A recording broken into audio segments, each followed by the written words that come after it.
Hay un momento en la vida de cada ser humano en el que descubre algo perturbador. No es un secreto guardado en libros antiguos ni una verdad revelada por sabios.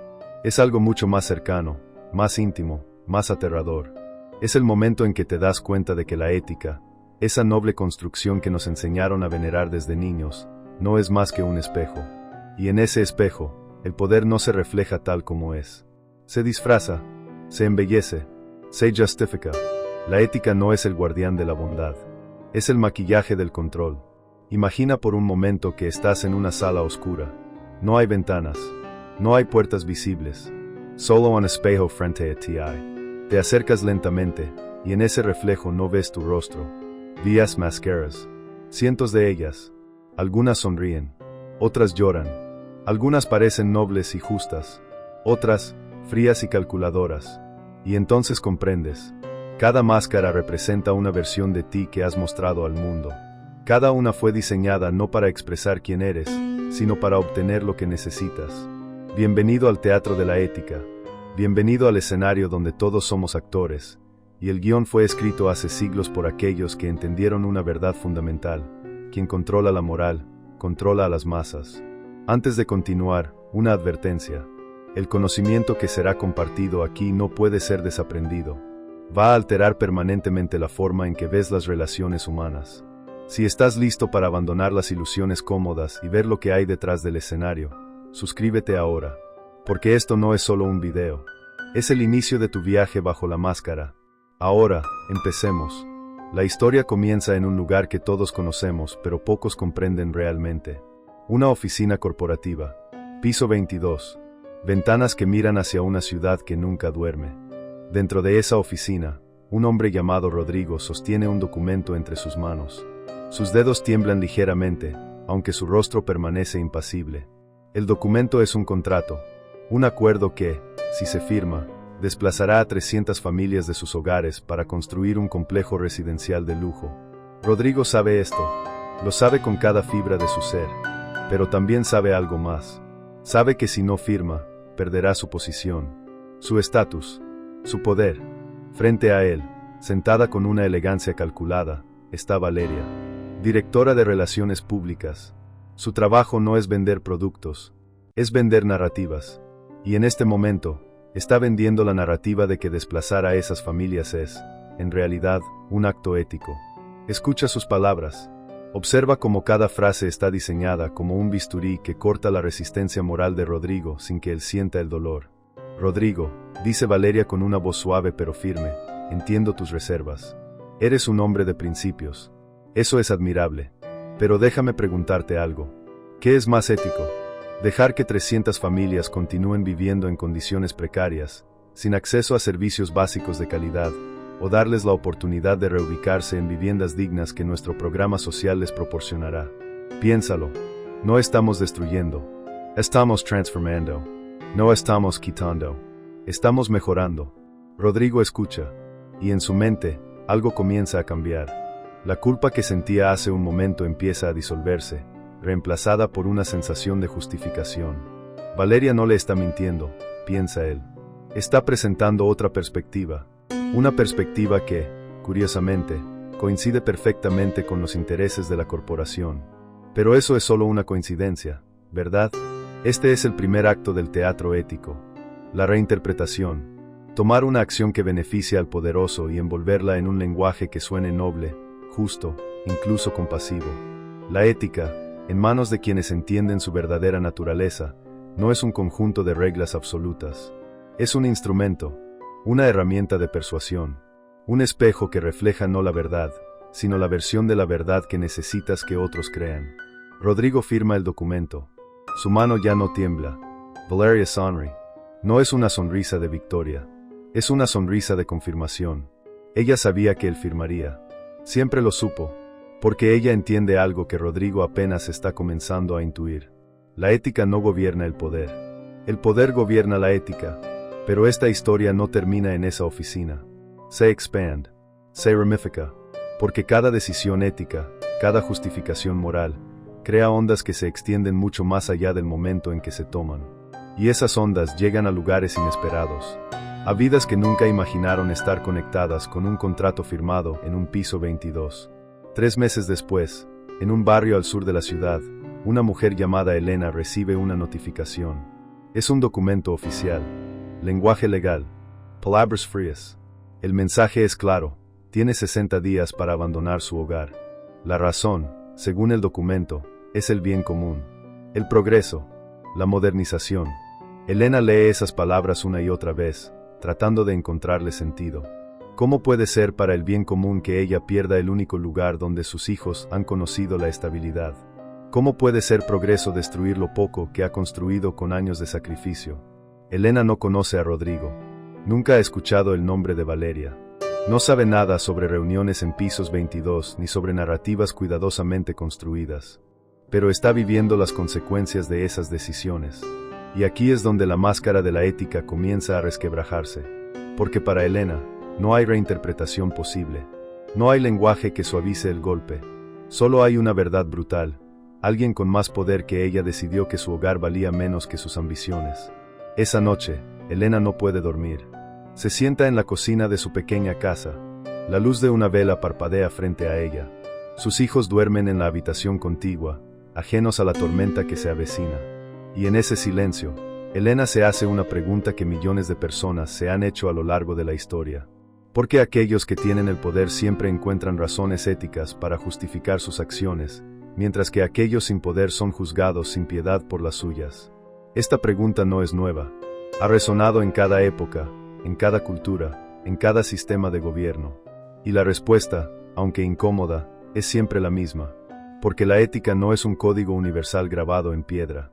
Es un lenguaje, y como todo lenguaje, pertenece a quienes tienen la autoridad para definirlo. Piensa en esto. Cuando un gobierno invade otro país, no dice estamos aquí por recursos. Dice estamos aquí por la democracia, por los derechos humanos, por la libertad. Cuando una corporación explota trabajadores, no dice lo hacemos porque es rentable. Dice estamos generando empleo, impulsando la economía, creando oportunidades.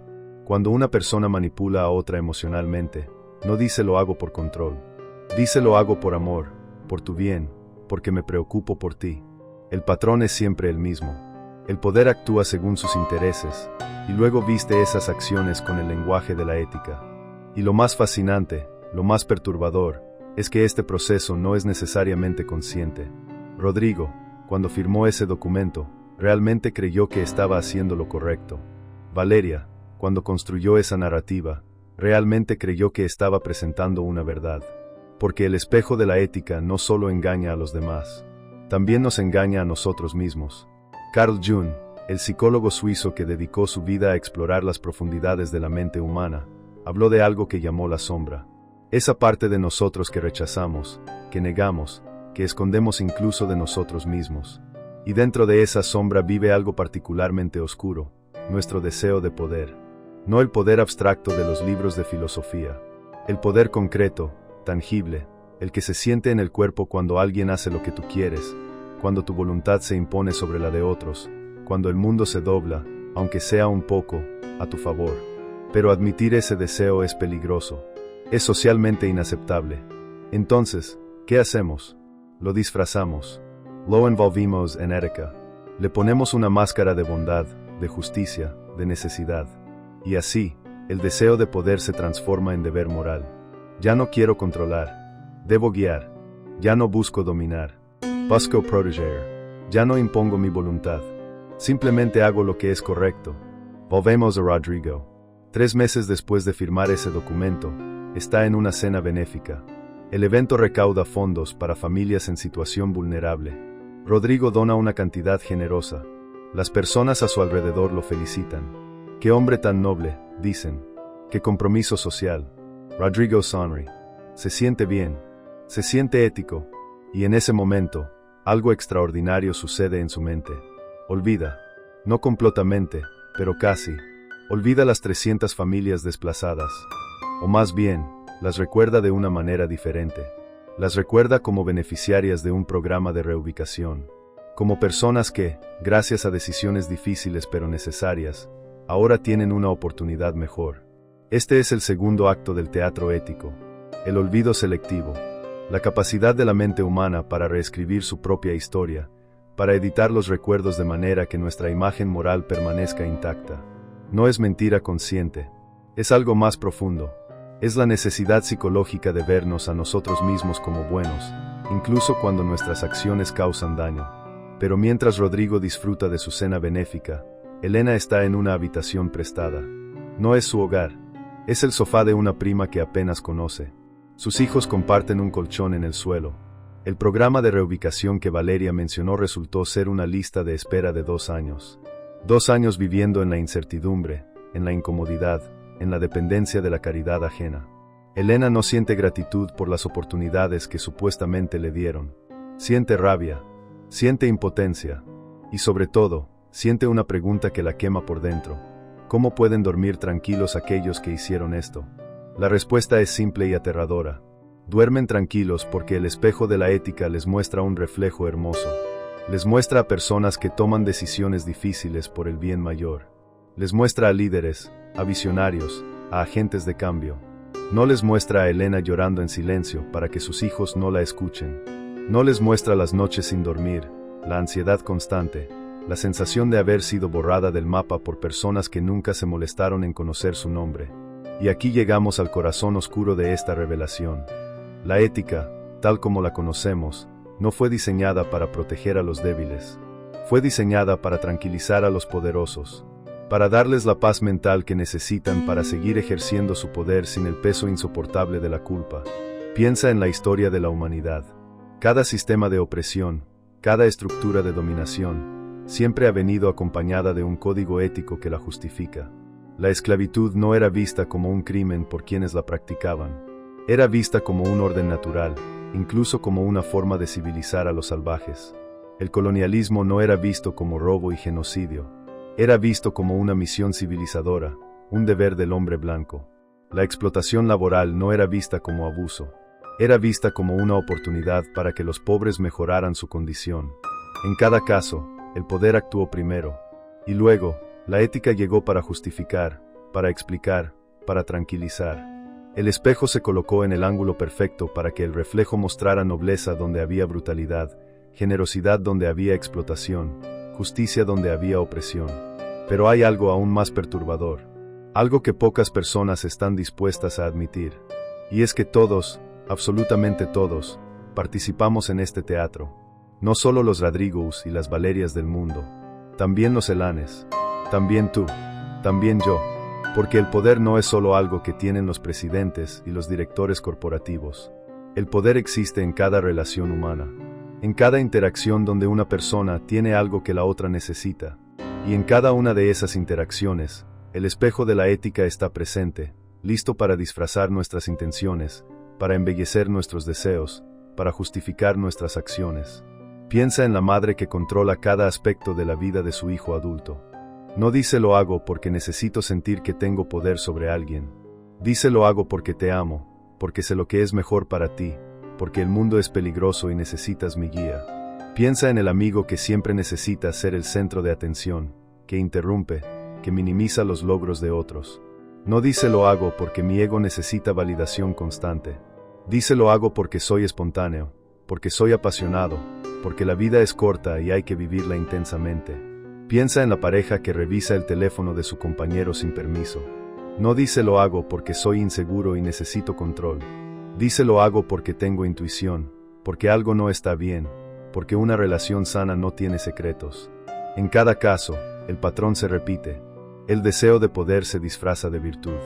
La necesidad de control se viste de amor. La inseguridad se presenta como sabiduría. Y lo más fascinante es que estas personas no están mintiendo. No conscientment.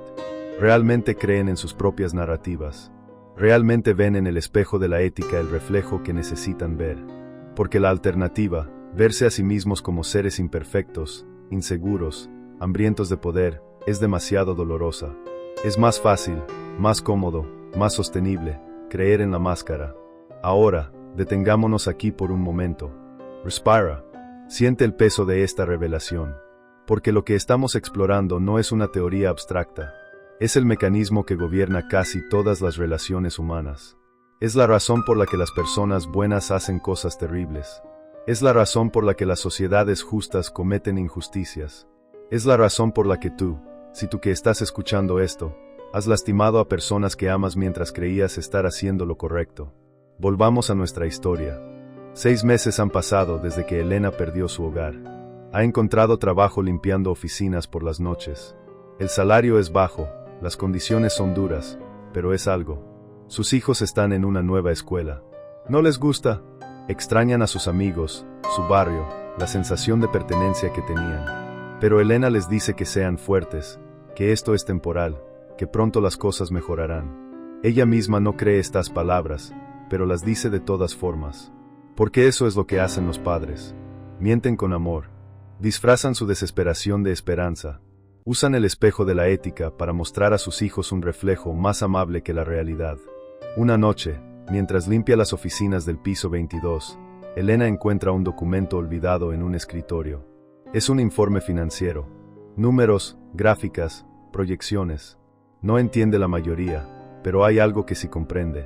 Una línea que dice, beneficio neto del proyecto de reubicación, 450 millones de pesos. Elena lee esa cifra una y otra vez. 450 millones. Y de repente, todo cobra sentido. No fue por el bien común. No fue por el progreso. Fue por 450 millones de pesos. Algo se rompe dentro de Elena en ese momento. No es su espíritu. Es su inocencia. Esa parte de ella que todavía creía que el mundo, a pesar de todo, operaba bajo ciertos principios de justicia. Esa parte muere, y en su lugar nace algo nuevo. Una claridad fría. Una comprensión brutal. El mundo no es justo. Nunca lo ha sido. Y aquellos que tienen el poder escriben las reglas, incluyendo las reglas sobre lo que es ético y lo que no lo es. Elena toma una decisión. No es una decisión moral en el sentido tradicional. Es una decisión de supervivencia. Comienza a llevarse cosas de las oficinas. Pequeñas cosas al principio. Un paquete de papel. Algunos bolígrafos. Una calculadora vieja. Cosas que nadie notará. Cosas que, en el gran esquema de una corporación que genera 450 millones de pesos, son insignificantes. Pero para Elena, representan algo más. Representan una forma de recuperar, aunque sea simbólicamente, algo de lo que le quitaron. ¿Es esto ético? Según el código moral que nos enseñaron, no. Es robo. Es deshonesto. Es incorrecto. Pero según la lógica que hemos estado explorando, ¿qué es realmente? Es una persona sin poder tomando lo que puede de aquellos que tienen demasiado. Es una redistribución microscópica de recursos. Es, en cierto sentido, justicia. No la justicia de los tribunales ni de los libros de ética. La justicia de la supervivencia. Y aquí es donde el espejo de la ética se vuelve verdaderamente fascinante. Porque Elena, al igual que Rodrigo, comienza a construir su propia narrativa. No me estoy robando nada, se dice a sí misma. Estoy tomando lo que me deben. Estoy recuperando una fracción de lo que me quitaron. Estoy haciendo lo que tengo que hacer para alimentar a mis hijos. Y con cada objeto que se lleva, su narrativa se fortalece. El espejo le muestra no a una ladrona, sino a una madre luchadora. No a una criminal, sino a una víctima que finalmente está tomando acción. ¿Ves el patrón? El mismo mecanismo que permite a los poderosos justificar sus acciones, también permite a los oprimidos justificar las suyas. El espejo de la ética no discrimina. Refleja lo que necesitas ver, sin importar quién seas. Y esto nos lleva a una pregunta incómoda, una pregunta que la mayoría de las personas prefieren no hacerse. ¿Existe realmente una ética objetiva, o solo existen narrativas que sirven a diferentes intereses? Los filósofos han debatido esta pregunta durante milenios. Algunos argumentan que sí existe una moral universal, principios que trascienden culturas y épocas. Otros argumentan que toda ética es relativa, construida socialmente, dependiente del contexto. Pero hay una tercera perspectiva, una que rara vez se discute abiertamente porque es demasiado perturbadora. Y es esta: la ética existe, pero no como un conjunto de verdades.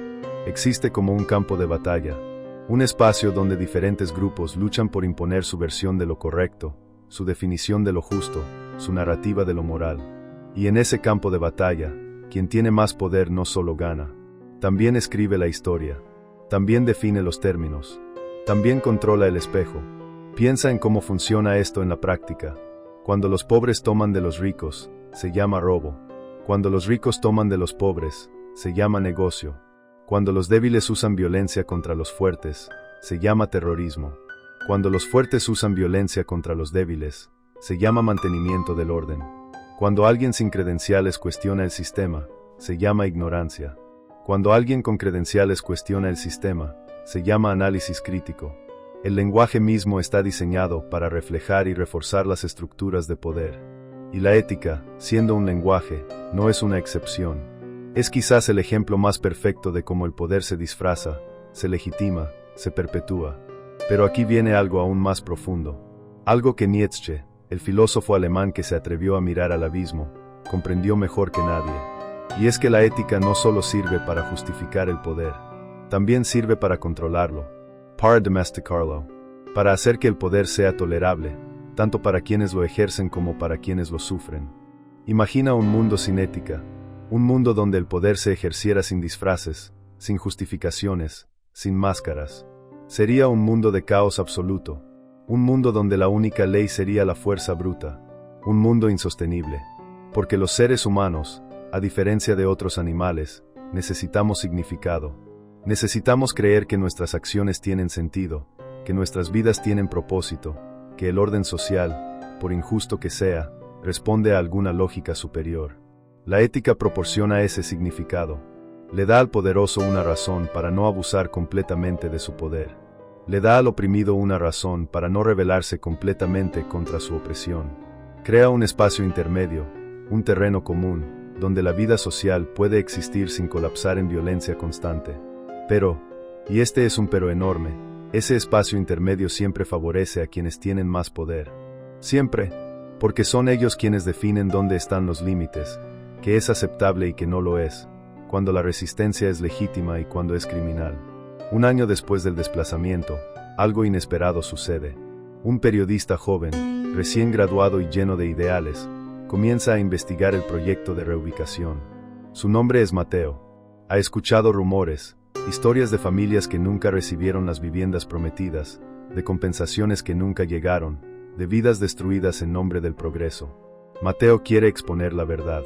Quiere ser la voz de los sin voz. Quiere, en sus propias palabras, hacer justicia. Mateo entrevista a Elena. Ella le cuenta su historia. Le muestra el documento que encontró, la evidencia de los 450 millones de pesos. Mateo se emociona. Esto es grande, le dice. Esto puede cambiar las cosas. Elena quiere creerle, pero algo en su interior, esa claridad fría que nació hace un año, le dice que no se haga ilusiones. Mateo escribe su artículo. Es detallado, bien investigado, apasionado. Lo envía a varios medios. Algunos lo rechazan sin explicación. Otros le dicen que es demasiado controversial, que necesitan más fuentes, que no es el momento adecuado. Finalmente, un medio pequeño, independiente, acepta publicarlo. El artículo sale. Genera algo de ruido en redes sociales. Algunas personas se indignan. Otras comparten. Pero la mayoría simplemente lo lee, siente una punzada de incomodidad, y luego continúa con su día. 2 días después, el medio que publicó el artículo recibe una carta de los abogados de la corporación. Amenaza de demanda por difamación. El medio, que apenas sobrevive financieramente, no puede permitirse un juicio. Retira el artículo. Publica una disculpa. Mateo está devastado. Elena no está sorprendida. Este es el tercer acto del teatro ético. La supresión. Cuando la narrativa del poder es desafiada, cuando el espejo amenaza con mostrar el reflejo real, el sistema se defiende. No siempre con violencia física, a menudo con violencia legal, económica, social, con mecanismos que están, irónicamente, enmarcados en lenguaje ético. Estamos protegiendo nuestra reputación. Estamos defendiendo la verdad. Estamos manteniendo estándares periodísticos. Pero hay algo que el sistema no puede suprimir completamente. Y es la experiencia vivida. Elena sabe lo que vivió. Mateo sabe lo que investigó. Las otras 299 familias saben lo que perdieron. Y ese conocimiento, aunque no tenga poder para cambiar el sistema, tiene poder para cambiar a las personas que lo poseen. Elena ya no cree en la ética institucional. Ya no confía en que las autoridades harán lo correcto. Ya no espera que la justicia llegue desde arriba. Pero ha desarrollado su propia ética, una ética de supervivencia, de solidaridad con otros en su situación, de resistencia silenciosa. No es la ética que le enseñaron en la escuela, es la ética que la vida le enseñó. Mateo también ha cambiado. Su idealismo ingenuo se ha transformado en algo más complejo. Sigue creyendo en la verdad, pero ahora entiende que la verdad sola no es suficiente. Entiende que el poder tiene sus propios mecanismos de defensa, sus propias formas de controlar la narrativa. Y entiende que si quiere hacer una diferencia real, necesita no solo exponer la verdad, sino también construir poder. Poder alternativo. Poder desde abajo. Y Rodrigo, ¿qué ha pasado con él? Ha sido ascendido. Ahora es vicepresidente. Su decisión de firmar aquel documento fue vista como evidencia de su capacidad para tomar decisiones difíciles, para priorizar el bien mayor sobre sentimentalismos. En las reuniones, habla con convicción sobre responsabilidad social corporativa. Cree genuinamente en lo que dice. El espejo le sigue mostrando un reflejo hermoso. Pero hay momentos, usualmente en la noche, cuando está solo, cuando el ruido del día se apaga, en que Rodrigo siente algo. No es culpa exactamente. Es más sutil. Es una incomodidad. Una pregunta que no puede formular completamente. Una sensación de que algo, en algún lugar, no está bien. Pero esa sensación es vaga, fácil de ignorar, fácil de ahogar con trabajo, con éxito, con las felicitaciones de sus colegas. Porque esa es otra función del espejo de la ética. No solo nos muestra lo que queremos ver, también oculta lo que no queremos ver. Funciona como un filtro, dejando pasar solo aquellas verdades que podemos manejar, bloqueando aquellas que amenazarían nuestra imagen de nosotros mismos. Y esto nos lleva a una de las preguntas más importantes que podemos hacernos. ¿Es posible vivir sin ese espejo? ¿Es posible vernos a nosotros mismos, y ver el mundo, sin los filtros de la ética? ¿Es posible enfrentar la verdad desnuda de nuestros deseos, nuestras motivaciones, nuestro hambre de poder? La respuesta corta es extremadamente difícil. Quizás imposible. Porque los seres humanos no somos criaturas puramente racionales. Somos criaturas emocionales, sociales, narrativas. Necesitamos historias que den sentido a nuestra existencia. Necesitamos vernos a nosotros mismos como protagonistas, no como villanos. Necesitamos creer que nuestras vidas tienen significado, que nuestras acciones tienen justificación. Pero, y aquí está la clave, hay una diferencia enorme entre usar el espejo inconscientemente y usarlo conscientemente. Entre ser engañado por nuestras propias narrativas y reconocer que son narrativas. Entre creer que la ética es verdad absoluta y entender que es una construcción, una herramienta, un campo de batalla. Esta diferencia es lo que separa a la persona dormida de la persona despierta. No en el sentido espiritual superficial que se ha vuelto tan popular, sino en el sentido profundo, psicológico, casi doloroso. La persona despierta ve el teatro, ve las máscaras, ve cómo el poder se disfraza de virtud. Y lo más importante, ve sus propias máscaras. Ve cómo ella misma participa en el teatro, cómo ella misma usa la ética para justificar sus deseos, para ocultar sus motivaciones, para sentirse bien consigo misma. Y una vez que ves esto, una vez que realmente lo ves, no puedes dejar de verlo. Es como aprender a leer. Una vez que sabes, no puedes mirar palabras y ver solo símbolos. Ves significado. De la misma manera, una vez que entiendes cómo funciona el espejo de la ética, no puedes escuchar discursos morales sin ver las estructuras de poder detrás de ellos. No puedes ver actos de caridad sin preguntarte qué están ocultando. No puedes escuchar a alguien decir lo hago por tu bien sin preguntarte qué están ganando realmente. Esto puede sonar cínico. Puede sonar como si estuviéramos diciendo que toda bondad es falsa, que toda ética es manipulación, que no existe nada genuino en las relaciones humanas. Pero no es eso. Es algo más matizado, más complejo, más real. La bondad existe, la compasión existe, el deseo genuino de ayudar a otros existe, pero rara vez existe en forma pura. Casi siempre está mezclado con otras motivaciones, con el deseo de sentirnos bien con nosotros mismos, con la necesidad de ser vistos como buenos por otros, con el miedo a la culpa, con la esperanza de reciprocidad, con el hambre sutil de poder que viene de ser el que ayuda, el que da, el que salva. Y reconocer esto no hace que la bondad sea menos valiosa. De hecho, la hace más real.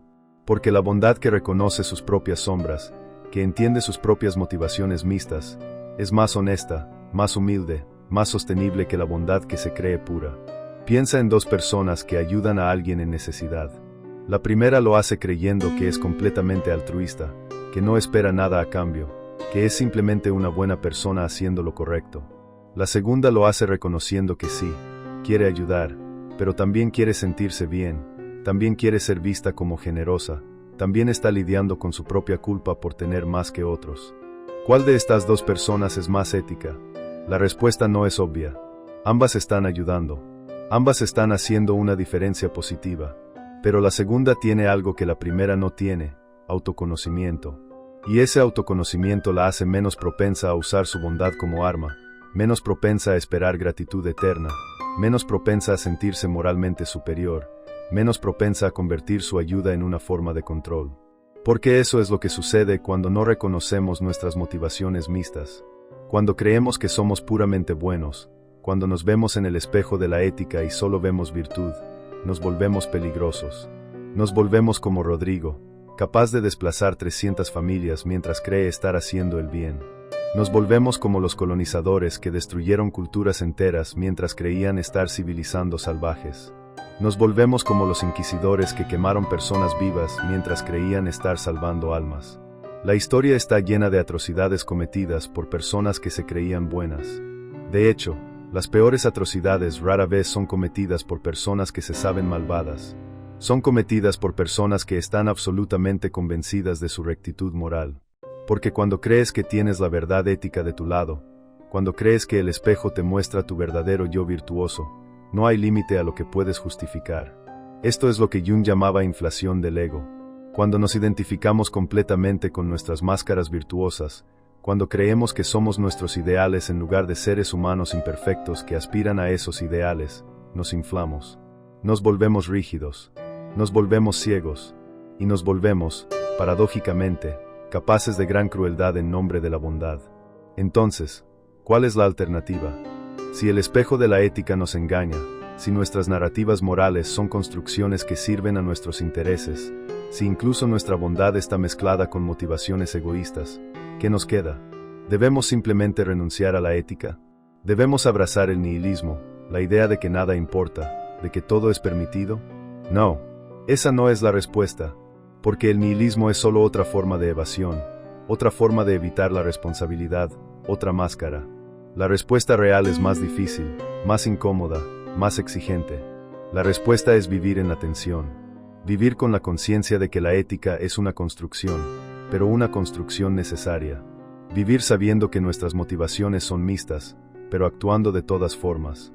Vivir reconociendo que el poder siempre está presente en las relaciones humanas, pero eligiendo cómo ejercerlo. Es lo que los filósofos existencialistas llamaban autenticidad. No es pureza. No es perfección, es honestidad, es la capacidad de mirarte en el espejo y ver no solo lo que quieres ver, sino también lo que está ahí. Ver tu bondad y tu egoísmo, tu compasión y tu crueldad, tu deseo de ayudar y tu deseo de controlar. Y luego, con esa visión completa, elegir. No porque seas bueno, no porque sea tu deber, sino porque decides que esa es la persona que quieres ser, sabiendo que nunca serás completamente esa persona, sabiendo que siempre habrá sombras, sabiendo que el teatro nunca termina. 2 años después del desplazamiento, Elena ha logrado estabilizarse. No ha recuperado lo que perdió, pero ha construido algo nuevo. Trabaja en una organización comunitaria que ayuda a otras familias en situaciones similares. No lo hace porque sea una santa, lo hace porque entiende el dolor, porque conoce el sistema, porque tiene habilidades que pueden ser útiles. Y sí, también lo hace porque le da sentido a su sufrimiento, porque la hace sentir menos impotente, porque es una forma de resistencia. Elena ya no se engaña sobre sus motivaciones. Sabe que está ayudando a otros, pero también sabe que se está ayudando a sí misma. Y esa honestidad la hace más efectiva. No promete lo que no puede cumplir. No cree falsas esperanzas. No se presenta como salvadora. Se presenta como alguien que ha estado ahí, que entiende, que puede acompañar. Mateo ha dejado el periodismo tradicional. Ahora trabaja en medios independientes, financiados por la comunidad. Ha aprendido que exponer la verdad no es suficiente. También hay que construir alternativas, crear espacios donde otras narrativas puedan existir, donde el espejo pueda reflejar diferentes realidades. Es un trabajo lento, frustrante, a menudo desalentador. pero es real. Y Rodrigo, bueno, Rodrigo sigue ascendiendo. Ahora está siendo considerado para la presidencia de la corporación. En las entrevistas, habla sobre liderazgo ético, sobre responsabilidad social, sobre el balance entre rentabilidad y propósito. Y lo dice con convicción, porque para él, es verdad. El espejo le sigue mostrando un reflejo hermoso. Y quizás, en cierto sentido, eso es una bendición. Porque si viera el reflejo completo, si viera el costo real de sus decisiones, si viera a Elena y a las otras 299 familias no como estadísticas sino como personas, quizás no podría continuar. Quizás el peso sería insoportable. Y aquí llegamos a una de las paradojas más profundas de la existencia humana. Para funcionar en el mundo, especialmente en posiciones de poder, a menudo necesitamos cierto grado de ceguera. Necesitamos el espejo. Necesitamos las narrativas que nos protegen de la verdad completa. Porque la verdad completa, la conciencia total del daño que causamos simplemente por existir en un sistema injusto, sería paralizante. Piensa en esto. Si realmente, profundamente, sintieras el sufrimiento de cada persona que contribuyó a hacer posible tu estilo de vida, el trabajador explotado que cosechó tu café, el niño que extrajo los minerales de tu teléfono, los ecosistemas destruidos para producir tu ropa, las comunidades desplazadas para construir tu ciudad, no podrías funcionar. Te ahogarías en culpa, te paralizarías en horror. Entonces desarrollamos mecanismos de defensa, distancia psicológica, abstracción, narrativas que nos permiten participar en sistemas injustos sin sentirnos como monstruos. Y estos mecanismos no son necesariamente malos. Son, en cierto sentido, necesarios para la supervivencia psicológica. Pero, y este es un pero crucial, hay una diferencia entre usar estos mecanismos conscientemente, como herramientas de supervivencia que reconocemos como tales, y creer completamente en ellos, confundirlos con la realidad, dejar que definan completamente nuestra visión del mundo. La persona verdaderamente ética, si es que tal cosa existe, no es la que nunca causa daño. Eso es imposible. Es la que reconoce el daño que causa, que vive con esa tensión, que no se esconde completamente detrás del espejo, pero tampoco se paraliza mirando directamente al abismo. Es la que camina en la cuerda floja entre la conciencia y la funcionalidad, entre la verdad y la narrativa, entre ver y actuar. Es un equilibrio casi imposible. Y la mayoría de las personas, la mayoría del tiempo, caen hacia uno de los dos extremos. O se esconden completamente detrás de sus narrativas éticas, como Rodrigo, ciegos al daño que causan. O se paralizan en la conciencia del daño, incapaces de actuar, atrapados en culpa y desesperación. Pero hay un tercer camino, estrecho, difícil, a menudo solitario. Es el camino de la conciencia activa, de ver el teatro pero seguir actuando en él, de reconocer las máscaras pero elegir cuáles usar, de entender que la ética es una construcción pero construir de todas formas, de saber que el poder corrompe pero ejercerlo con la mayor integridad posible, de aceptar que nunca serás completamente bueno pero intentarlo de todas formas. Este es el camino que Elena ha encontrado. No por elección, sino por necesidad. La vida la forzó a ver detrás del espejo, y una vez que vio, no pudo dejar de ver. Pero tampoco se rindió. Encontró una forma de actuar, de resistir, de construir, sin la ilusión de pureza moral, pero con la determinación de hacer una diferencia de todas formas. Este es el camino que Mateo está aprendiendo. Su idealismo inicial se ha templado en la realidad. Ya no cree que la verdad sola liberará a nadie. Pero sigue creyendo que la verdad importa. Sigue creyendo que las narrativas alternativas son necesarias. Sigue trabajando, no con la ingenuidad del principiante, sino con la determinación del que ha visto la oscuridad y elige encender una luz de todas formas. ¿Y Rodrigo? ¿Hay esperanza para Rodrigo? ¿Puede alguien tan profundamente inmerso en las narrativas del poder despertar? La respuesta honesta es, a veces sí, a menudo no. Porque despertar requiere estar dispuesto a perder algo. Requiere estar dispuesto a cuestionar no solo tus acciones, sino tu identidad completa. Requiere estar dispuesto a ver que quizás no eres el héroe de tu propia historia. Y para alguien como Rodrigo, cuya identidad completa está construida sobre ser el líder ético, el tomador de decisiones difíciles, el agente de cambio positivo, ese cuestionamiento sería devastador. Pero a veces, algo sucede, un momento de crisis, un encuentro inesperado, una grieta en el espejo, y a través de esa grieta, la realidad se filtra. No toda la realidad, Eso sería demasiado. Pero suficiente para plantar una semilla de duda. Suficiente para comenzar un proceso que, si se permite continuar, puede llevar a una transformación profunda. 3 años después del desplazamiento, Rodrigo asiste a un evento comunitario. Es parte de la estrategia de relaciones públicas de la corporación. Mostrar que se preocupan, que están involucrados, que son parte de la solución. Rodrigo da un discurso. Habla sobre compromiso social, sobre construir puentes, sobre trabajar juntos por un futuro mejor. Las palabras fluyen fácilmente. Las ha dicho cientos de veces. Después del discurso, mientras se sirve café, una mujer se le acerca. Y es Elena. Rodrigo no la reconoce, por supuesto. Para él, ella es solo otra cara en la multitud. Pero Elena lo reconoce a él. Ha visto su foto en artículos, en reportes corporativos. Sabe quién es. Sabe qué decisiones ha tomado. Elena no planea hablar con él. No tiene nada que decir que él quiera escuchar. Pero sus miradas se cruzan. Y en ese momento, algo pasa. No es dramático. No es una revelación. Es solo un momento de reconocimiento humano. Rodrigo ve en los ojos de Elena algo que no puede nombrar. No es odio. No es súplica. Es algo más profundo. Es conocimiento. Es la mirada de alguien que ve a través del espejo. Rodrigo se siente incómodo. Rompe el contacto visual. Se disculpa y se va. Pero esa mirada lo persigue. Esa noche, solo en su apartamento de lujo, Rodrigo se encuentra pensando en esa mujer. ¿Quién era? ¿Por qué lo miraba así? ¿Qué sabía ella que él no sabía? Estas preguntas son peligrosas. Son el tipo de preguntas que pueden comenzar a desmantelar las narrativas cuidadosamente construidas. Son grietas en el espejo, y Rodrigo tiene una elección. Puede ignorarlas, enterrarlas bajo trabajo y éxito y las felicitaciones de sus colegas. O puede seguirlas, ver a dónde lo llevan, arriesgarse a descubrir verdades que preferiría no conocer. No sabemos qué elegirá Rodrigo. Esa no es nuestra historia para contar. Pero sabemos esto, la elección existe. Siempre existe. En cada momento, cada persona tiene la opción de mirar más profundo o mirar hacia otro lado, de cuestionar sus narrativas o aferrarse a ellas, de ver el teatro o perderse en el papel. Y esto nos trae de vuelta a ti. Sí, a ti que estás escuchando esto. Porque esta no es solo una historia sobre Rodrigo, Elena y Mateo.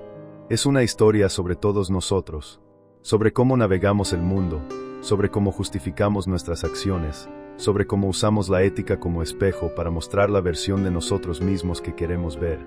Piensa en tu propia vida. Piensa en las decisiones que has tomado, las grandes y las pequeñas, las que te enorgullecen y las que prefieres olvidar. Y ahora, con honestidad brutal, pregúntate, ¿cuántas de esas decisiones fueron realmente éticas en el sentido puro? ¿Y cuántas fueron éticas en el sentido de que encontraste una narrativa que las justificaba? Piensa en esa vez que lastimaste a alguien pero te dijiste que era por su bien. Piensa en esa vez que tomaste algo que no era tuyo pero te convenciste de que lo merecías. Piensa en esa vez que ignoraste el sufrimiento de alguien porque reconocerlo habría sido inconveniente. Piensa en esa vez que ejerciste poder sobre alguien más débil pero lo llamaste liderazgo, o guía, o amor.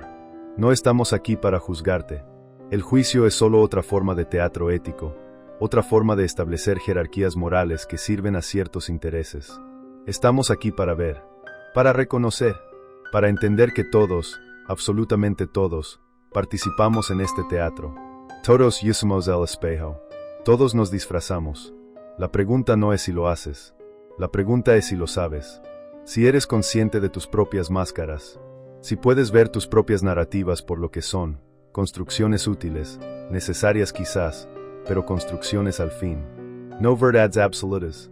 No reflejos perfectos de la realidad, sino herramientas que usas para navegar un mundo complejo, ambiguo, a menudo cruel.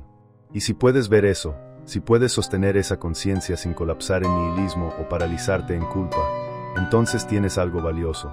Tienes la posibilidad de elegir conscientemente. No de ser perfectamente ético, eso es imposible. Sino de ser éticamente consciente. De saber cuándo estás usando el espejo y por qué. De reconocer cuándo tus narrativas sirven a tus intereses y cuándo sirven a algo más grande. De distinguir entre la ética que justifica el poder y la ética que lo desafía. ¿Por qué? Y esto es crucial, no toda ética es igual. No todas las narrativas morales sirven a los mismos propósitos. Hay una diferencia entre la ética que usa Rodrigo para justificar el desplazamiento de 300 familias y la ética que usa Elena para ayudar a otras personas en su situación. Ambas son construcciones. Ambas sirven a ciertos intereses. Pero una refuerza las estructuras de poder existentes, y la otra las desafía.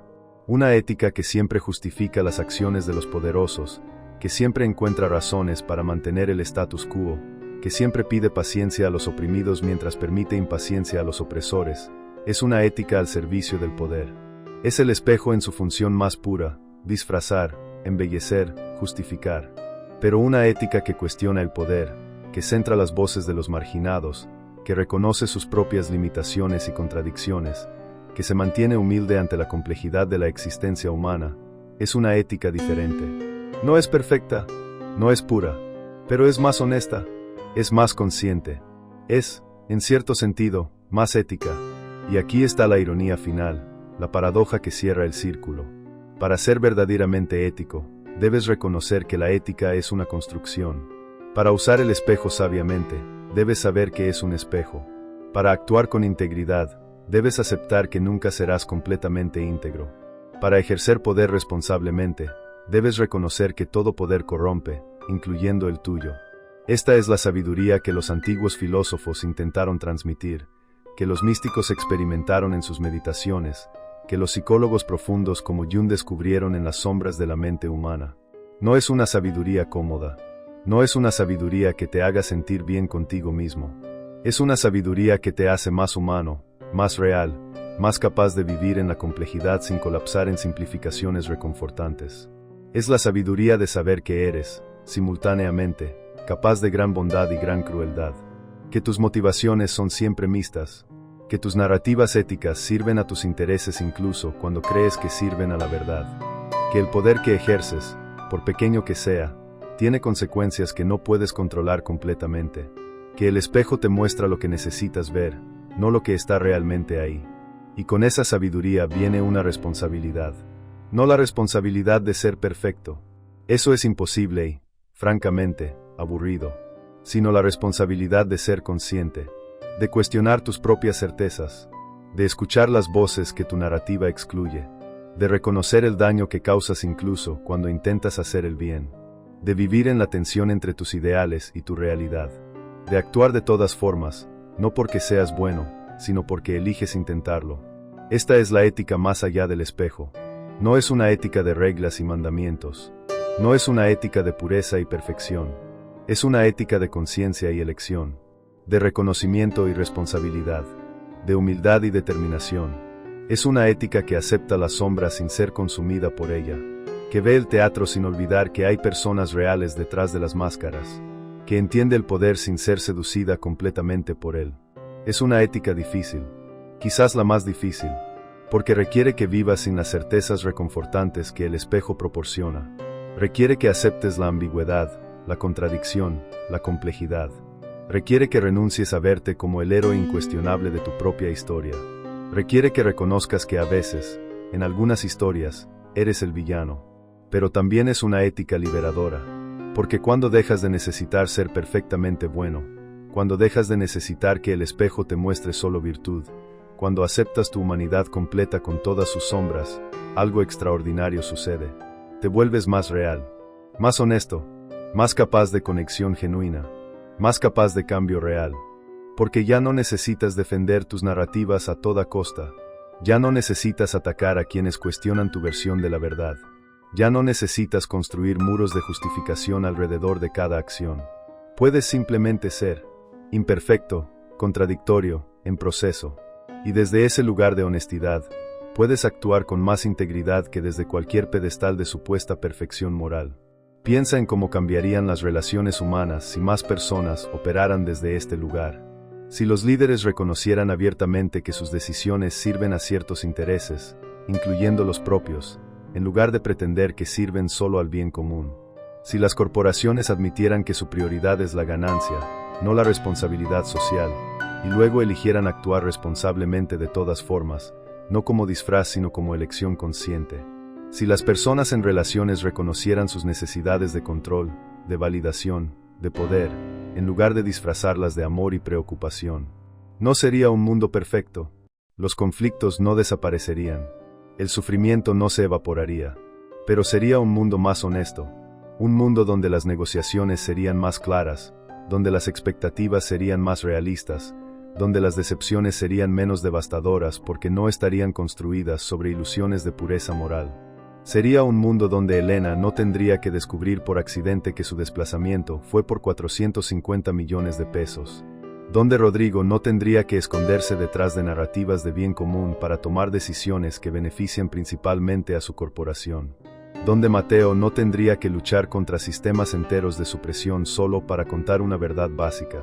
Pero ese mundo no existe. No todavía. Quizás nunca existirá completamente. Porque el espejo de la ética es demasiado útil, demasiado reconfortante, demasiado necesario para la mayoría de las personas la mayoría del tiempo. Y quizás eso está bien. Quizás no todos necesitan ver detrás del espejo. Quizás no todos pueden manejar esa visión sin colapsar. Pero tú, que has llegado hasta aquí en esta exploración, que has seguido este hilo hasta sus conclusiones incómodas, tú tienes una elección. Puedes cerrar esta puerta que se ha abierto. Puedes volver a tus narrativas reconfortantes, a tu espejo pulido, a tus certezas morales. Nadie te juzgará. Es el camino más fácil. Es el camino que la mayoría elige.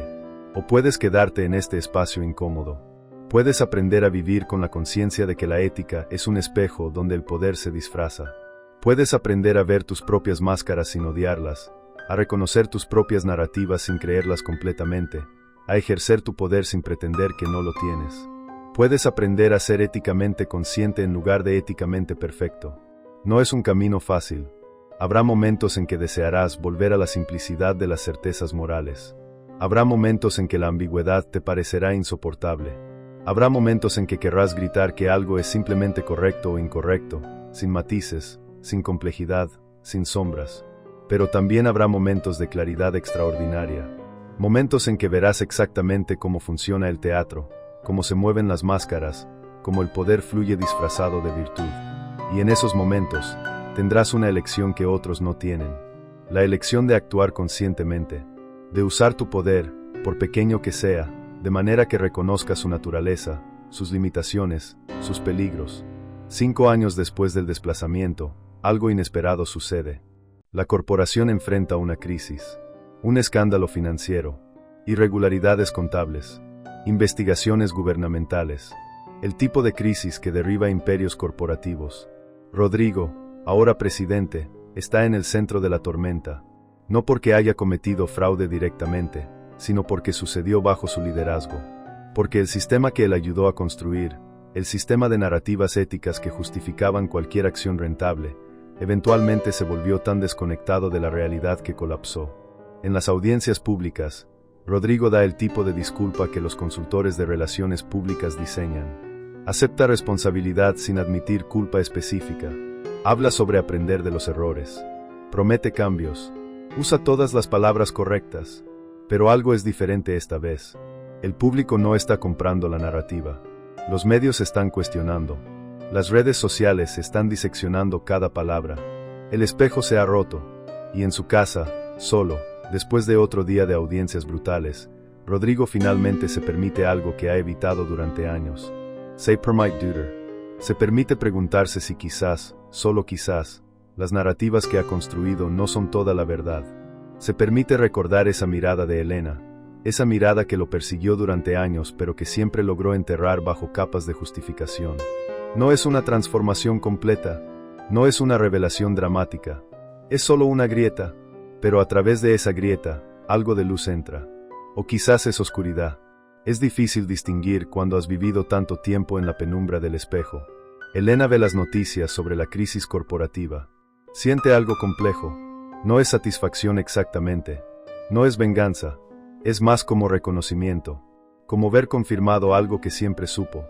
Que los sistemas construidos sobre mentiras eventualmente colapsan. Que las narrativas que ignoran la realidad eventualmente se encuentran con ella.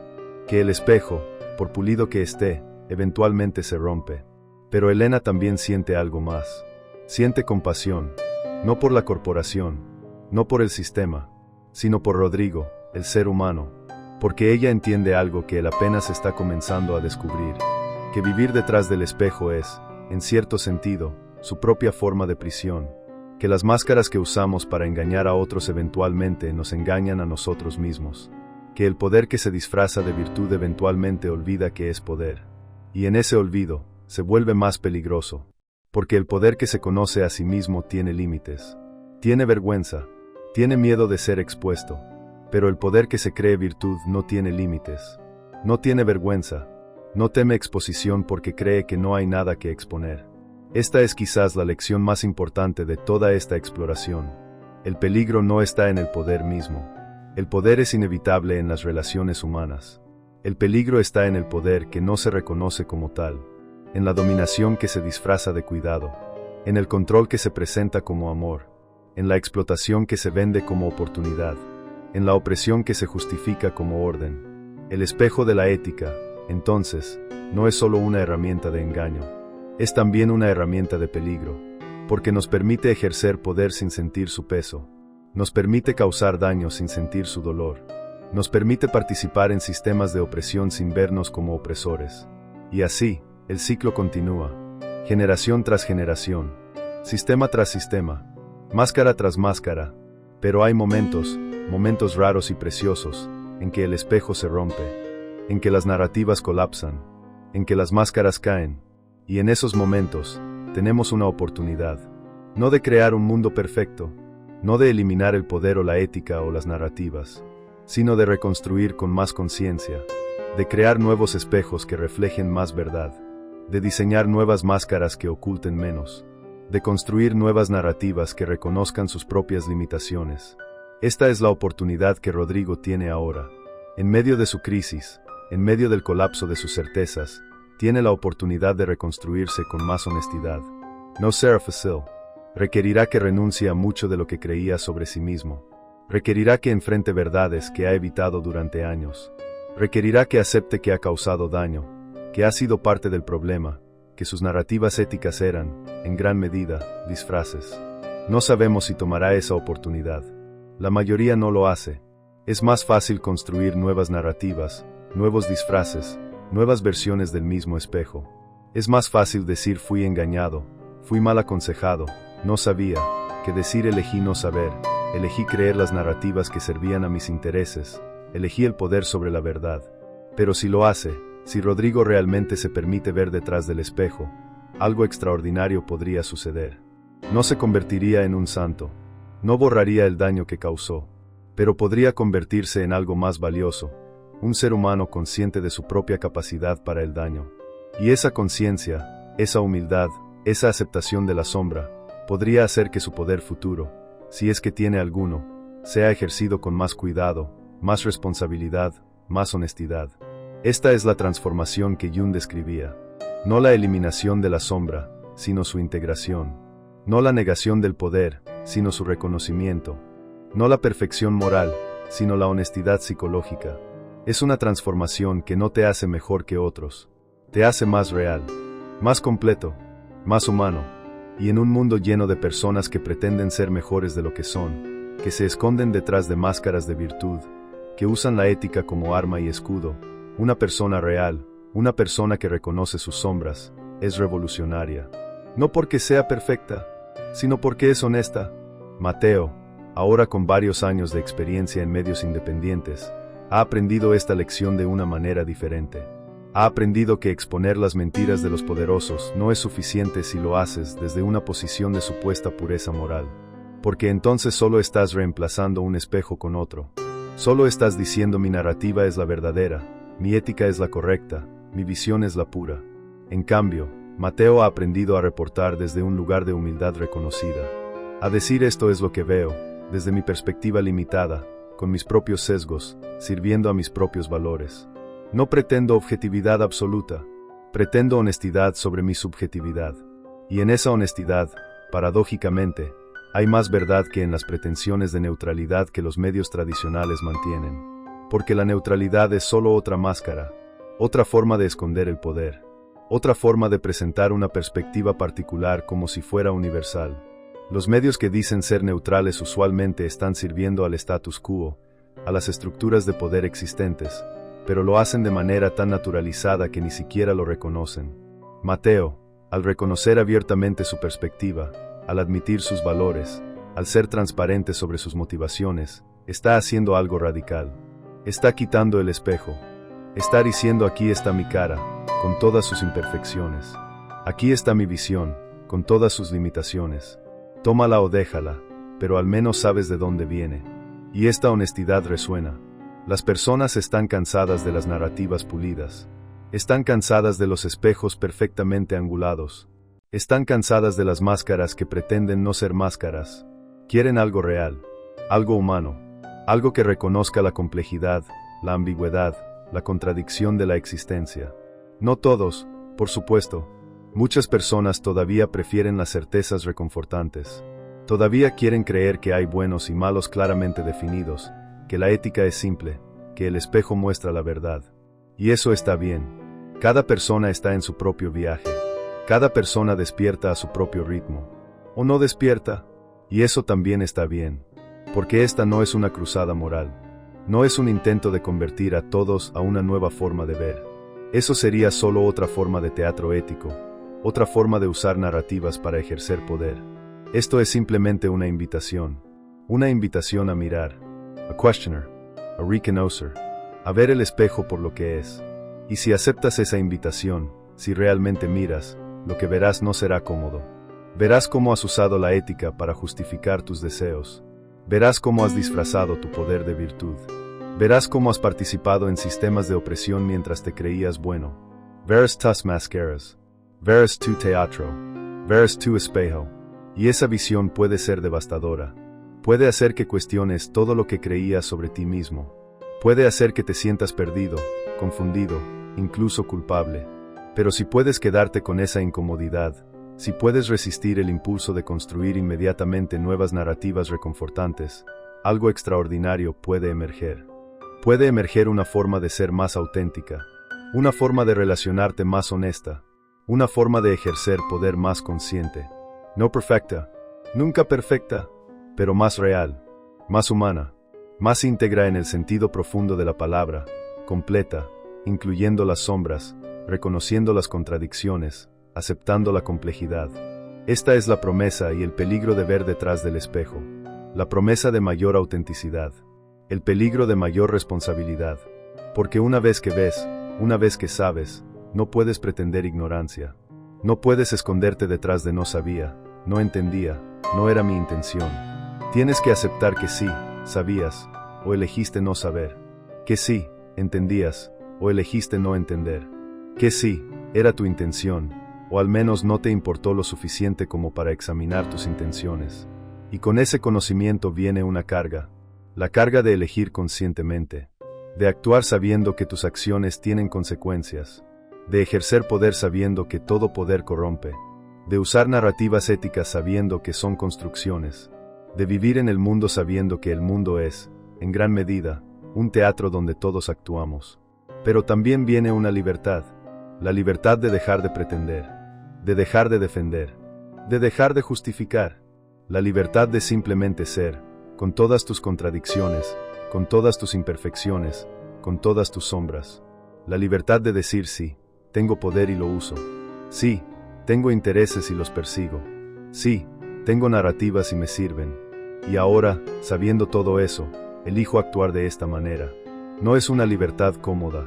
No es una libertad que te haga popular. No es una libertad que te gane aplausos. Pero es una libertad real. Una libertad que no depende de la aprobación externa, de la validación moral, del reflejo perfecto en el espejo. Es una libertad que viene de adentro, de la aceptación de quien realmente eres, no de quien pretendes ser. Elena ha encontrado esta libertad. No la buscaba, no la quería, pero la vida la forzó a encontrarla. Y ahora, años después de perder su hogar, después de ver el sistema por lo que realmente es, después de reconocer sus propias máscaras y motivaciones mixtas, Elena tiene algo que Rodrigo, con todo su poder y éxito, no tiene. Tiene paz. No la paz de la ignorancia. La paz del conocimiento. La paz de quien ha visto el abismo y ha decidido vivir de todas formas. Esta paz no significa que Elena sea feliz todo el tiempo. No significa que no luche. No significa que no sienta rabia, frustración, dolor. Significa que ya no está en guerra consigo misma. Ya no necesita pretender ser alguien que no es. Ya no necesita justificar cada acción con narrativas elaboradas. Puede simplemente ser imperfecta, contradictoria, humana. Y desde ese lugar de paz, desde esa aceptación de su humanidad completa, Elena puede actuar con más efectividad que nunca. Porque ya no está gastando energía en mantener máscaras. Ya no está distrayéndose con narrativas de pureza moral. Puede ver las situaciones claramente, sin los filtros del espejo, y responder de manera apropiada. Cuando ayuda a alguien, no necesita creer que es completamente altruista. Puede reconocer que sí, está ayudando, pero también está satisfaciendo su propia necesidad de sentirse útil, de dar sentido a su sufrimiento, de resistir al sistema que la lastimó. Y ese reconocimiento no hace su ayuda menos valiosa, la hace más sostenible, porque no está construida sobre ilusiones que eventualmente colapsarán. Cuando ejerce poder, porque sí, incluso Elena tiene poder en su comunidad, en su organización, en sus relaciones, no necesita pretender que no lo tiene. Puede reconocerlo, nombrarlo, usarlo conscientemente. Y ese reconocimiento la hace menos propensa a abusar de él. Porque el poder que se reconoce es más fácil de controlar que el poder que se niega. Cuando usa narrativas éticas, porque sí, incluso Elena las usa, no necesita creer que son verdades absolutas. Puede reconocerlas como herramientas, como formas de comunicar, de movilizar, de crear cambio. Y ese reconocimiento la hace más flexible, más adaptable, más capaz de cambiar sus narrativas cuando la realidad lo requiere. Esta es la sabiduría práctica que viene de ver detrás del espejo. No es una sabiduría abstracta de libros de filosofía. Es una sabiduría vivida, ganada a través del sufrimiento, templada en la realidad. Es la sabiduría de quien ha perdido las ilusiones, pero no la esperanza. De quien ha visto la oscuridad, pero no ha sido consumida por ella. De quien conoce el teatro, pero sigue actuando en él, conscientemente, con propósito. Y esta sabiduría es contagiosa, no de manera obvia, no de manera dramática, pero las personas que han encontrado esta paz, esta honestidad, esta integración de sus sombras, tienen una presencia diferente. Tienen una autenticidad que otros pueden sentir, incluso si no pueden nombrarla. Tienen una solidez que no depende de validación externa. Tienen una claridad que no está nublada por narrativas defensivas. Y cuando estas personas interactúan con otras, algo se transmite. No un mensaje específico, no una doctrina, sino una posibilidad. La posibilidad de ser diferente, de ver diferente, de vivir diferente. La posibilidad de dejar caer las máscaras, al menos un poco. De mirar detrás del espejo, al menos por un momento. De reconocer las propias sombras, al menos parcialmente. Esta transmisión no es intencional, no es estratégica, es simplemente lo que sucede cuando una persona real se encuentra con otra. Cuando alguien que ha integrado sus sombras interactúa con alguien que todavía las niega. Cuando alguien que vive conscientemente se cruza con alguien que vive en piloto automático. Algo se despierta, una pregunta se planta, una grieta se forma en el espejo. Y quizás, solo quizás, a través de esa grieta, algo de luz entra. O algo de oscuridad. Porque al final, luz y oscuridad son solo metáforas. Lo que realmente entra es realidad. Verdad. La visión de las cosas como son, no como pretendemos que sean. Y esa visión, por incómoda que sea, es el comienzo de algo nuevo. No de perfección, no de pureza, sino de autenticidad, de integridad en el sentido profundo, de humanidad completa, con todas sus contradicciones, con todas sus sombras, con toda su complejidad. 10 años después del desplazamiento, Elena y Rodrigo se encuentran nuevamente. No por accidente esta vez. Rodrigo, después de años de trabajo interno, de terapia, de enfrentar sus propias sombras, ha buscado a las familias afectadas por aquella decisión. No para pedir perdón, eso sería demasiado simple, demasiado limpio, sino para reconocer, para ver, para escuchar. Elena acepta reunirse con él, no porque lo haya perdonado. El perdón es otra narrativa complicada, otra forma de teatro ético, sino porque ve en su solicitud algo genuino, algo diferente del Rodrigo que firmó aquel documento hace una década. Se sientan en un café, no hay cámaras, no hay testigos, solo dos seres humanos que han sido transformados, cada uno a su manera, por las consecuencias de una decisión tomada hace mucho tiempo. Rodrigo no ofrece excusas, No construye narrativas justificatorias. Simplemente dice, vi tu mirada hace años. Me persiguió. Intent ignorarla. Pero no pude. Y eventualmente, tuve que preguntarme qué veías tú que yo no veía. Y cuando finalmente me permití mirar, vi el costo real de mis decisiones. Vi a las personas detrás de los números. Vi el sufrimiento detrás del progreso. Vi mi poder detrás de mi ética. Elena escucha, no con la rabia que sentía hace años, no con la amargura que la consumía, sino con algo más complejo, con reconocimiento, porque ella ve en Rodrigo algo que conoce, ve a alguien que ha mirado detrás del espejo, ve a alguien que ha enfrentado sus sombras, ve a alguien que ha dejado caer, al menos parcialmente, sus máscaras. No significa que estén en igualdad de condiciones. Rodrigo todavía tiene privilegios que Elena nunca tendrá. Todavía se beneficia de sistemas que la oprimen a ella. Todavía tiene poder que ella no tiene. Pero hay algo diferente ahora. Hay honestidad. Hay reconocimiento. Hay, quizás, el comienzo de algo que podría llamarse justicia real, no la justicia de los tribunales o las compensaciones, sino la justicia del reconocimiento mutuo de humanidad. Elena responde, tu mirada también me persiguió. Porque vi en ella algo que no quería ver. Vi que no eras un monstruo. Eras solo un ser humano haciendo lo que los seres humanos hacen, usando narrativas para justificar acciones que sirven a sus intereses. Y eso me aterraba, porque significaba que yo también era capaz de lo mismo, que en diferentes circunstancias, con diferente poder, yo también podría haber firmado ese documento. Yo también podría haber encontrado razones éticas para hacerlo. Esta es quizás la verdad más difícil de todas. Que no hay una línea clara entre los buenos y los malos, que todos somos capaces de gran bondad y gran crueldad, que las circunstancias, el poder, las narrativas disponibles, determinan mucho más de nuestro comportamiento de lo que nos gusta admitir, que el Rodrigo que desplazó 300 familias y la Elena que fue desplazada no son especies diferentes de seres humanos. Son la misma especie, en diferentes posiciones, con diferentes accesos al poder, usando diferentes narrativas. Y reconocer esto no es excusar, no es decir que todo está bien, que no hay responsabilidad, que todos somos iguales. Las acciones tienen consecuencias, el poder tiene responsabilidades, el daño causado es real, sin importar las intenciones o las narrativas. Pero reconocer nuestra humanidad compartida, nuestra capacidad compartida para el autoengaño, nuestra participación compartida en el teatro ético, es el comienzo de algo importante. Es el comienzo de la compasión real.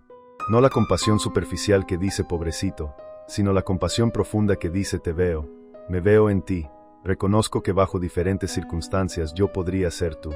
Y desde esa compasión, desde ese reconocimiento, puede emerger algo que las narrativas éticas tradicionales rara vez logran, cambio real. No cambio performativo. No cambio que es solo otra máscara, sino cambio que viene de adentro, de la transformación genuina que sucede cuando enfrentas tus sombras y las integras. Rodrigo, después de su crisis, no volvió al poder corporativo, no porque sea ahora un santo, sino porque reconoce que ese tipo de poder, en ese tipo de sistema, requiere un nivel de autoengaño que ya no puede mantener. En cambio, trabaja en una organización sin fines de lucro que ayuda a comunidades afectadas por desarrollos corporativos. No es redención, no es penitencia, es simplemente una elección de usar su experiencia, sus habilidades, su conocimiento del sistema, de una manera diferente. Y lo hace sin narrativas grandiosas de salvación, sin pretensiones de ser el héroe que ahora arregla lo que antes rompió.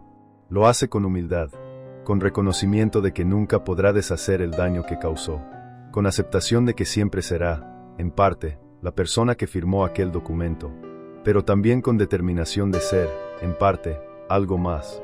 Esta es la complejidad de la transformación real. No borra el pasado, no crea una nueva identidad perfecta, simplemente añade capas, añade conciencia, añade elección, añade la posibilidad de actuar diferente, no porque seas diferente, sino porque eliges diferente. Elena continúa su trabajo comunitario, pero ahora con una perspectiva expandida, porque su encuentro con Rodrigo le mostró algo importante. Le mostró que el cambio es posible. No el cambio fácil de las películas, no el cambio instantáneo de las conversiones religiosas, sino el cambio lento, doloroso, profundo que sucede cuando alguien realmente se enfrenta a sí mismo. Y esa visión le da esperanza. No la esperanza ingenua de que el mundo se volverá perfecto, sino la esperanza realista de que las personas pueden despertar, de que los espejos pueden romperse, de que las máscaras pueden caer, de que el teatro puede ser reconocido como teatro sin que el espectáculo termine, porque el espectáculo no puede terminar. Los seres humanos siempre necesitarán narrativas, siempre necesitarán ética, siempre necesitarán formas de dar sentido a sus acciones, de justificar sus elecciones, de verse a sí mismos como algo más que animales actuando por instinto y interés. Pero hay una diferencia enorme entre participar en el teatro conscientemente y estar completamente perdido en el papel. Entre usar el espejo sabiendo que es un espejo y creer que es una ventana a la verdad absoluta. Entre llevar máscaras reconociendo que son máscaras y creer que son tu verdadero rostro. Y esa diferencia, aunque sutil, lo cambia todo. Cambia cómo ejerces poder. Cambia cómo te relacionas con otros. Cambia cómo respondes cuando tus narrativas son desafiadas. Cambia cómo lidias con la culpa, con el fracaso, con la contradicción. Cambia, fundamentalmente, quién eres en el mundo. No te hace perfecto, no te hace puro, no te hace mejor que otros en algún sentido moral absoluto, pero te hace más real, más honesto, más capaz de crecimiento genuino, más capaz de conexión auténtica, más capaz de cambio significativo. Y en un mundo que desesperadamente necesita cambio, que está atrapado en ciclos de violencia y opresión justificados por narrativas éticas cada vez más elaboradas, esta capacidad para el cambio real, para la transformación genuina, para la honestidad profunda, es revolucionaria. No es la revolución de las barricadas, no es la revolución de los manifiestos, es la revolución de la conciencia, la revolución que sucede cuando suficientes personas comienzan a ver el teatro, a reconocer las máscaras, a cuestionar los espejos. Cuando suficientes personas se atreven a mirar sus propias sombras y las integran en lugar de proyectarlas en otros. Esta revolución no será televisada, no tendrá líderes carismáticos, no tendrá fechas históricas, porque sucede en el interior de cada persona. Sucede en momentos privados de reconocimiento. Sucede en conversaciones honestas como la de Elena y Rodrigo. Sucede cuando alguien se atreve a decir no sé, me equivoqué, tengo sombras, uso máscaras, participo en el teatro. Y cada vez que alguien hace esto, cada vez que alguien elige honestidad sobre narrativa, realidad sobre espejo, integración sobre negación, algo cambia en el campo colectivo. No de manera obvia, no de manera medible, pero algo se mueve, una posibilidad se abre. Un camino se ilumina. Mateo, ahora un periodista respetado en círculos alternativos, ha documentado muchas historias como la de Elena y Rodrigo. Historias de personas que han visto detrás del espejo. Historias de transformación que no son limpias ni simples. Historias que no tienen finales felices en el sentido tradicional, pero que tienen algo más valioso, verdad. Y estas historias resuenan. No con todos. Muchas personas las encuentran incómodas, perturbadoras, demasiado complejas. Prefieren las narrativas simples de buenos contra malos, de víctimas inocentes y villanos malvados. Y eso está bien. Cada persona está donde está. Pero para aquellos que están listos, para aquellos que han comenzado a sentir las grietas en sus propios espejos, para aquellos que han empezado a cuestionar sus propias máscaras, estas historias son como espejos rotos que reflejan algo más real que los espejos pulidos. Son invitaciones a mirar más profundo, a cuestionar más honestamente, a vivir más conscientemente, y así, lentamente, una comunidad emerge. No una comunidad organizada con membresías y reglas, sino una comunidad invisible de personas que han hecho el viaje detrás del espejo. Personas que reconocen a otras que han hecho el mismo viaje. Personas que pueden hablar honestamente sobre poder, sobre sombras, sobre máscaras, sin pretensiones de pureza moral. Esta comunidad no es mejor que otras, no es más iluminada, no es más evolucionada, es simplemente más honesta, y esa honestidad crea un espacio diferente. Un espacio donde las conversaciones pueden ir más profundo, donde las relaciones pueden ser más auténticas, donde el cambio puede ser más real. Es en este espacio donde Elena, Rodrigo y Mateo se encuentran ahora, no como víctima, victimario y testigo, sino como tres seres humanos que han visto algo similar, que han aprendido lecciones similares, que han integrado sombras similares. Sus roles en la historia original no desaparecen. El daño causado no se borra, pero ya no define completamente quiénes son o cómo se relacionan. Y esto es importante, porque una de las trampas del despertar, una de las formas en que el ego se infiltra incluso en el proceso de ver detrás del espejo, es crear una nueva identidad basada en ser despierto, ser consciente, ser transformado. Y esa identidad es solo otra máscara, quizás más sutil, quizás más difícil de detectar, pero máscara al fin. La verdadera integración no crea una nueva identidad superior. Simplemente expande la identidad existente para incluir lo que antes se negaba. No te convierte en alguien que ya no tiene sombras. Te convierte en alguien que reconoce que siempre las tendrá. No te hace alguien que ya no usa máscaras. Te hace alguien que sabe cuándo las está usando. Y desde ese lugar de reconocimiento, puedes participar en el mundo de manera diferente. No como alguien que está por encima del teatro, sino como alguien que está en el teatro, pero sabe que es teatro. Como alguien que usa el espejo, pero sabe que es un espejo. Como alguien que ejerce poder, pero reconoce que es poder. Esta es la sabiduría paradójica que los místicos de todas las tradiciones han intentado transmitir.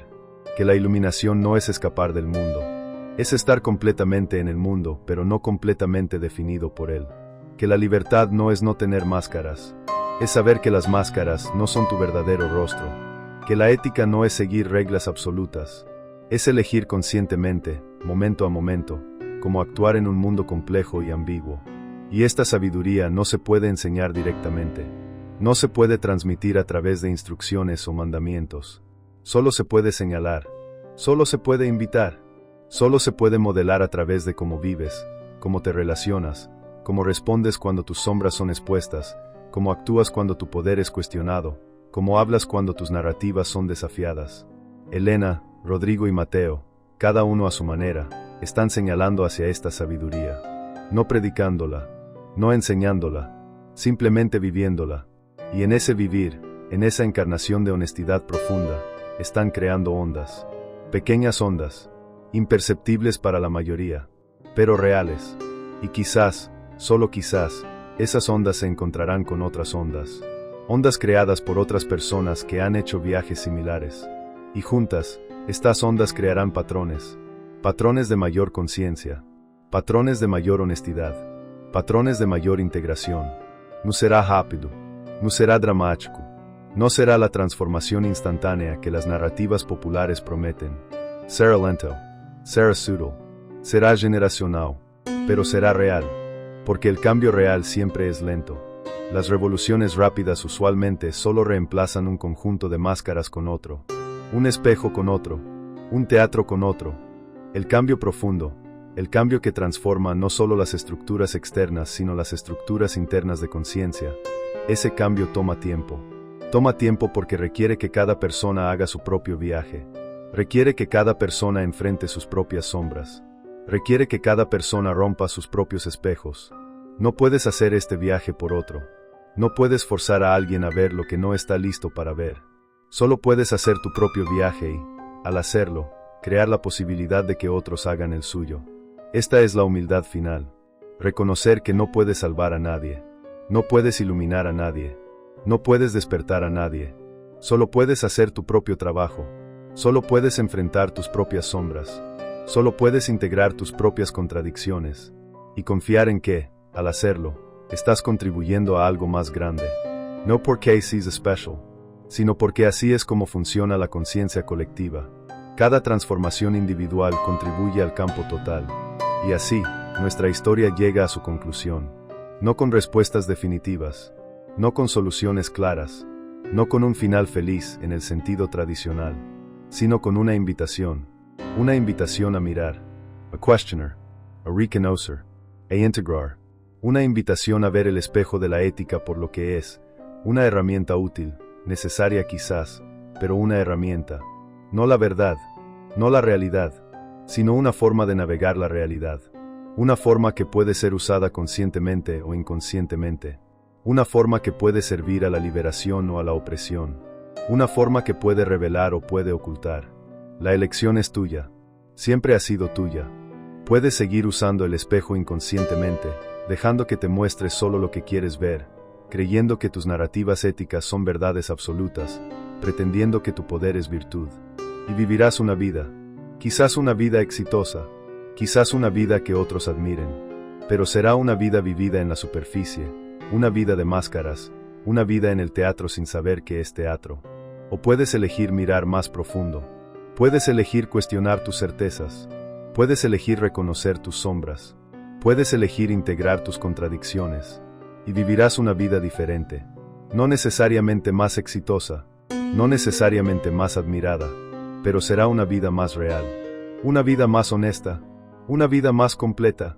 Y en esa vida, encontrarás algo que el espejo nunca puede proporcionar. Encontrarás paz.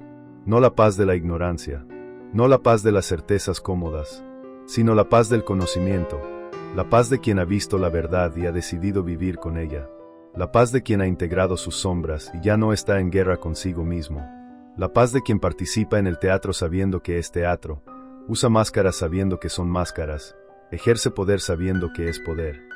Esta paz no es pasiva, no es resignación, no es aceptación de la injusticia, es, paradójicamente, la base para la acción más efectiva, porque cuando ya no estás gastando energía en mantener ilusiones, cuando ya no estás defendiendo narrativas frágiles, cuando ya no estás proyectando tus sombras en otros, tienes acceso a toda tu energía, toda tu claridad, toda tu creatividad. Y desde ese lugar de paz integrada, puedes actuar en el mundo con una efectividad que las personas atrapadas en sus narrativas nunca pueden alcanzar. Puedes ver las situaciones claramente, sin los filtros del autoengaño. Puedes responder apropiadamente, sin las distorsiones de la proyección. Puedes crear cambio real, sin las limitaciones de las ilusiones de pureza moral. Esta es la promesa final de ver detrás del espejo.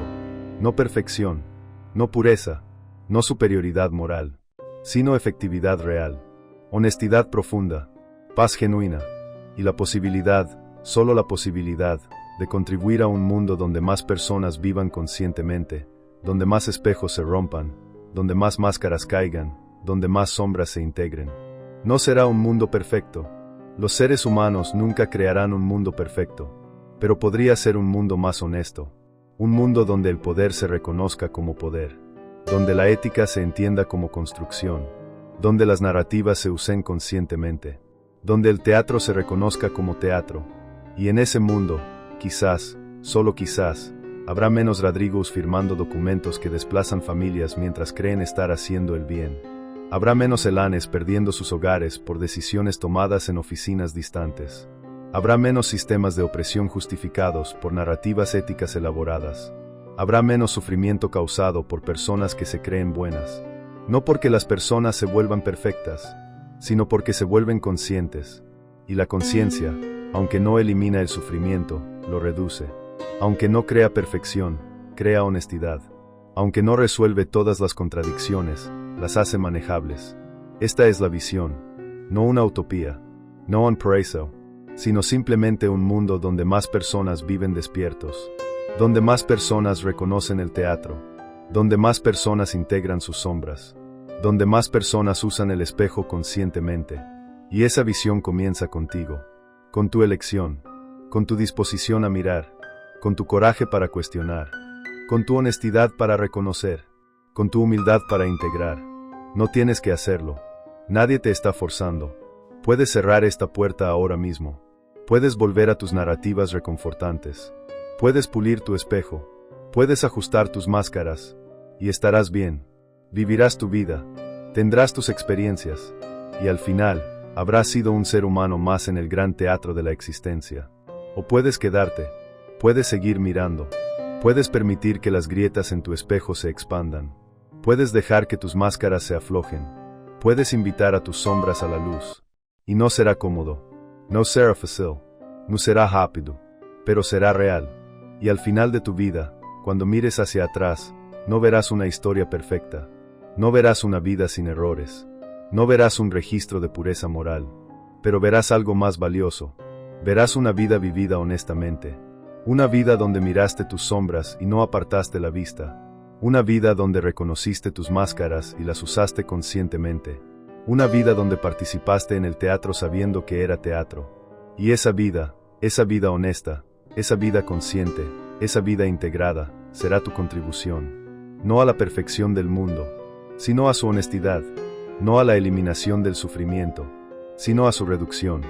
No a la creación de un paraíso, sino a la creación de un espacio donde más personas puedan vivir realmente, honestamente, conscientemente. Y quizás, en algún lugar del futuro, alguien mirará hacia atrás y verá este momento en que suficientes personas comenzaron a despertar, este momento en que suficientes espejos comenzaron a romperse, este momento en que suficientes máscaras comenzaron a caer. Y dirán, ahí fue cuando algo cambió. No todo, no de repente, pero algo, lentamente, profundamente, realmente. Y tú habrás sido parte de ese cambio. No porque seas especial, no porque seas perfecto, sino porque elegiste mirar, porque elegiste cuestionar, porque elegiste reconocer, porque elegiste integrar, porque elegiste vivir conscientemente en un mundo que prefiere el sueño. Esa es tu elección, ese es tu poder, ese es tu camino, y nadie puede caminarlo por ti. Nadie puede hacer tu trabajo, nadie puede romper tu espejo, nadie puede quitar tus máscaras, nadie puede integrar tus sombras. Solo tú puedes hacer eso. Y la pregunta que te queda, la pregunta que cada persona debe responder por sí misma, es, ¿lo harás? ¿Mirarás detrás del espejo? ¿Reconocerás el teatro? ¿Integrarás tus sombras? ¿Vivirás conscientemente? La respuesta no tiene que ser ahora. No tiene que ser completa. No tiene que ser perfecta. Puede ser un sí tentativo. Puede ser un quizás curioso. Puede ser un lo intentaré honesto. Porque el viaje no requiere certeza. Requiere disposición. Disposición a mirar. Disposición a cuestionar. Disposición a cambiar. Y si tienes esa disposición, si sientes aunque sea una chispa de curiosidad sobre lo que hay detrás del espejo, entonces ya has comenzado. El viaje ya ha empezado. La transformación ya está en marcha. No será lineal. No será rápida. No será fácil. Pero será tuya. Y será real.